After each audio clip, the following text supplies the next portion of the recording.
So the song I chose for today's analysis is Jeremy by Pearl Jam, which, for background, Pearl Jam's not a band I was particularly fond of as a kid. As far as grunge went, I was always more of a Nirvana fan. However, I did hear a few Pearl Jam songs growing up that really resonated with me, and one of those songs that always stuck with me for some reason was Jeremy.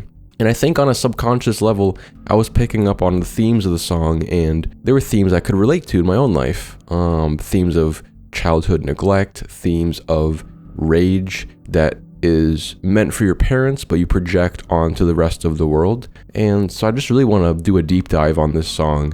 So Jeremy begins with the lyrics, "At home drawing pictures of mountaintops, with him on top, lemon yellow sun, arms raised in a V, and the dead lay in pools of maroon below."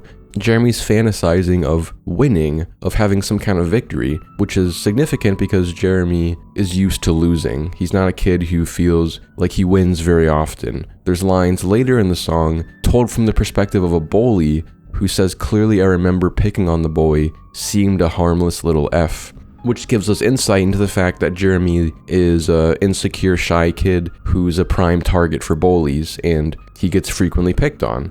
So when he's at home, he's drawing these pictures of him on mountaintops with dead laying in pools of maroon below, which is to say Jeremy's vision for his victory is that he's going to be killing people. He's going to be standing over dead bodies, which this gives us a dark insight into the hidden rage and anger that he feels towards his parents. And I say his parents because the song delves into the severe neglect that Jeremy is subject to. There's another line that says, "Daddy didn't give attention to the fact that mommy didn't care," which is to say his father didn't pay attention to him and his mother also did not pay attention to him. And after this, directly following, there's a couple lines, which there's a lot of depth here in these next few lines. It says, "King Jeremy the Wicked ruled his world." Jeremy is self-parenting. Jeremy is not parented. Jeremy is neglected. His parents do not pay attention to him. Later in the song, there's a line that says the boy was something that mommy wouldn't wear, which is to say his mother wouldn't even touch him. He's untouchable. He's unseen by his parents. He feels invisible. And for neglected children, and I can speak for this too, there's a lot of burden thrust upon you when your parents don't pay attention to you or don't parent you. You learn to self-parent. You learn to take on all of life's challenges yourself. You learn to raise yourself, which is something a lot of people say, that they're, a self-made man, they're self-taught. And we think of that as a positive, like, oh, that's impressive, that's cool, that you taught yourself how to be a man. But at the end of the day, it's very sad.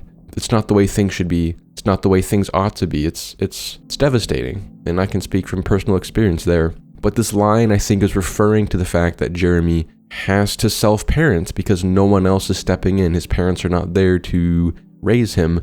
So this line, "King Jeremy the Wicked ruled his world," which is to say, this is sort of told from Jeremy's creative, childlike imagination, where he's perceiving himself as a King Jeremy. He has to make light of the fact that his parents are not around, so he envisions a little kingdom. He says, maybe he looks at his bedroom and he says, I'm the king of this little kingdom. My bedroom is my little domain and I'm the royalty. I'm the king. I'm the emperor. But the way he's described is really worth digging into as well. King Jeremy the Wicked. Now that's something fascinating because I think this refers to the fact that neglected kids who learn to self-parent and teach themselves and raise themselves, that's a great burden. And I think a lot of kids take on that burden and have a sort of resentment about it. And they have a lot of anger towards their parents for being forced to raise themselves. They're mad at their parents for not fulfilling their parental duties. But that anger gets internalized and they become self-hating. He's the ruler of his own world. He's the ruler over himself. But he's not a very merciful ruler because he has all this anger towards his parents, which he directs inward because anger towards his parents is not allowed to be expressed. King Jeremy the Wicked ruled his world. That is referring to neglected kids raising themselves. We have to rule our own worlds. And most of us, when we do that, we're not very self-loving. We have a lot of impatience. We're very mean to ourselves. We learn to be mean to ourselves in the way that our parents were cruel to us. And neglect is a type of cruelty. And the line following that is, "Jeremy spoke in class today," which is the chorus of the song. It's the refrain. which is a euphemism, of course. The song is making frequent references to violence. So Jeremy spoke in class today, it means something more underneath. It's a euphemism, it's referring to something more. Jeremy spoke in class today, what does that mean? There's a few interpretations. There's a few lines after this that refer to Jeremy committing acts of violence, like on the bully. The bully recalls that Jeremy hit him with a surprise left, leaving his jaw hurting, which is to say Jeremy punched the kid in the face. He defended himself for once. There's also a line that says Jeremy gnashed his teeth and bit the recess lady's breast. So he attacks one of the female teachers during recess. He has all this anger that's charged up inside of him that he's not allowed to release at home. He's not allowed to unleash it on his parents. So he takes his anger and projects it onto other people at school, sometimes justifiably so, like against the bully. Maybe he directs it towards someone who doesn't deserve it though, like the teacher. So this is to say that neglected kids might seem shy, small, erased people, but they have a lot of anger building up inside of them. I think the shyness and the self-restraint and the quiet nature of these neglected kids, it's out of a fear. They're afraid to feed their emotions or to feel their anger at all. If they express themselves just a little bit, that's like putting a crack in the dam and the floodgates are going to come open. The flood is going to break the dam. Neglected kids have to keep a cap on themselves, keep a lid on the boiling water, because if they take it off for a second, it's going to explode. They have a lot of anger just from being ignored for their whole life. And then we return to Jeremy spoke in class today. What is that referring to? You know, this line is not referring to simply Jeremy saying something in front of the class. Spoke is a euphemism for an act of violence. We can assume this because there's references to violence throughout the song, and also there's the lyric, try to forget this, try to erase this from the blackboard. And it's sung very angrily with this bitterness and resentment. And so he does something violent in front of the class, and what that is not entirely clear. My interpretation for a lot of my life was that Jeremy commits a mass shooting. He brings a gun to school and kills his classmates. Or perhaps he just brings some kind of weapon, maybe a knife, and seriously hurts someone else.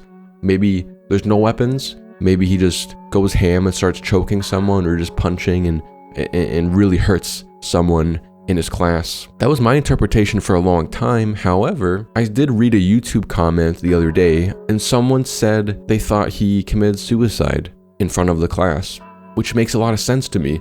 I never interpreted that way, but that makes sense because Jeremy, as I was saying before, is a neglected kid with a lot of internalized rage, a lot of pent-up anger that he doesn't know how to release, and he's not allowed to release it at home. Or maybe he's afraid that being angry at home will only beget more neglect. His parents will just ignore him further. He'll be further deprived of love, which is very scary for someone who's already neglected. So Jeremy's perception of violence is that or anger is that you're not allowed to release it towards your parents. Okay, so where is violence acceptable? How is anger acceptable? There is reference to him hurting other kids and hurting a teacher, but if we're to interpret that Jeremy spoke in class today means he committed suicide in front of the class, this is showing us that Jeremy's idea of anger and violence is that it has to be directed inward. It has to be self-hatred. It has to be self-harm. You cannot hurt anyone other than yourself. Jeremy has learned that the only acceptable form of anger is internalized anger. He can't release it onto his parents because they will come down on him with an iron fist. So he's mad and he has to express this because everyone needs to express their emotions. And so Jeremy's repressed anger comes out in the form of an act of violence, but because he knows anger and violence to be more acceptable if it's directed inward, because who's gonna stop you, you know? Who's gonna stop you? Your parents won't stop you if you hurt yourself. Neglectful parents will definitely not stop you if you internalize anger, if you have a monologue of self-hatred, if you have addictions, if you learn to self-sabotage, if you hurt yourself. So you begin to see, oh, mom and dad won't do anything if I hurt myself. So this is acceptable anger. This is an acceptable release of anger is when it's internalized. So Jeremy's act of suicide is his ultimate admission that, yes, I'm angry, and here's the only way I know how to express it, is to take it out on myself. And that's kind of the ultimate tragedy of being neglected, is that you learn to take out your anger on yourself. When you have parents who ignore you, and you become afraid of expressing your emotions to them because they just don't treat you like a person. They don't make you feel comfortable to be honest or open or vulnerable with them. You don't know how to express yourself properly. Also, you begin to blame yourself for being neglected. You begin to think, oh man, I must be too boring. I must not be interesting enough. I must be wrong. I must have something wrong with me. That's why they won't pay attention. It's something inherently defective with me. And that's the monologue you begin to start spinning in your own head in order to justify what's happening around you. Because the neglect is devastating for any children, and they need to find a way to rationalize it. And the rationality can't be that their parents are bad people. Children really don't want to believe that. So they've internalized the anger. And so Jeremy spoke in class today very well might be a euphemism referring to the fact that he commits suicide in front of the class, which serves two purposes. A, he commits the ultimate act of self-harm, which kind of fulfills his parents' prophecy for him. They neglected him, thus sending him the message that he was inherently defective, that they didn't love him because there was something wrong with him. So he learned to internalize the anger, the very message his parents tried to implant in him. So the suicide is him taking their logic to its conclusion, that he's worthless, that he should die. At the same time, this is Jeremy cementing himself in the world, stamping himself on the world, where he otherwise feels like he has made no mark, he's made no impression, no one will ever remember him, no one cares about him. But to him, this act is so violent, is so atrocious, it's so tragic that whoever's present when it happens, the classroom full of kids who witness him kill himself, they'll always remember this, you know? Even if Jeremy's parents don't care about him, even if they throw him aside and don't pay attention, he can cement himself, make his mark on the world, albeit in a very tragic and atrocious way, by committing suicide in front of his classmates. So then they'll at least remember for the rest of their life. Oh, Jeremy. Do you remember Jeremy? Yeah. Oh man, that was the kid who killed himself in front of all of us. And so in this sense, he cements his reputation in the world. And that's why there's the line, try to forget this, try to erase this from the blackboard. A bit of a reference there to a very grisly visual. Maybe his brains are splattered on the blackboard. And this is traumatic for the teacher, for the students, traumatizing the whole classroom. Finally, he'll be seen. Finally, he'll be remembered, even if it's for something tragic and traumatizing.